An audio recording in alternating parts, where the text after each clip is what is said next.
దాంట్లో ఎలాంటి ఇబ్బంది లేదు. రెండొకటి ఇప్పుడు ఇస్తురు అంటే సరే వాళ్ళకున్న సాన్నిధ్యాన్ని బట్టి వ్యవహారం బట్టి జీతాలు కట్ చేస్తున్నారు, జీతాలు కట్ చేయడం అట్లేం ఉండదండి. అదేం ఉండదు. సరే మీ దృష్టి కనుక అది కనుక వస్తే చెప్పండి, నేను స్పందిద్దాం. మనం ఇదే ఇంటర్వ్యూ పోదాం, అదే మాట్లాడదాం, అదే చేద్దాం. సో చూడండి, టాప్ 9 స్టూడియోలో మన ఎదురుగా ఇప్పుడు ఎవరు ఉన్నారంటే ట్రస్మా జిల్లా అధ్యక్షులు పాలకూర వెంకటేశం గారు ఉన్నారు.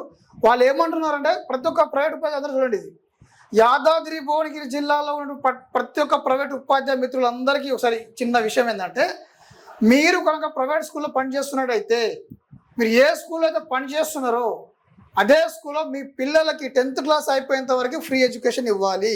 అది ట్రస్మా రూలు. ఒకవేళ కనుక ప్రైవేట్ స్కూళ్ళల్లో మీ పిల్లలకి ఫ్రీ ఎడ్యుకేషన్ ఇవ్వకుంటే, ఎప్పుడు మీరు అదే సంస్థలు పనిచేస్తున్నప్పుడు ఇవ్వకుంటే కనుక ఇమీడియట్గా మీరు ఉపాధ్యాయులందరూ కూడా ట్రస్మా జిల్లా అధ్యక్షుడు నెంబర్ నేను మీకు ఇస్తాను. ట్రస్మా జిల్లా అధ్యక్షులు పాలకూర వెంకటేశం గారిని కలవండి. వారు రెస్పాండ్ కాకుండా మీరు మా స్టూడియోకి రండి, టాప్ 9 స్టూడియోకి రండి, వాళ్ళ దృష్టి తీసుకెళ్దాం.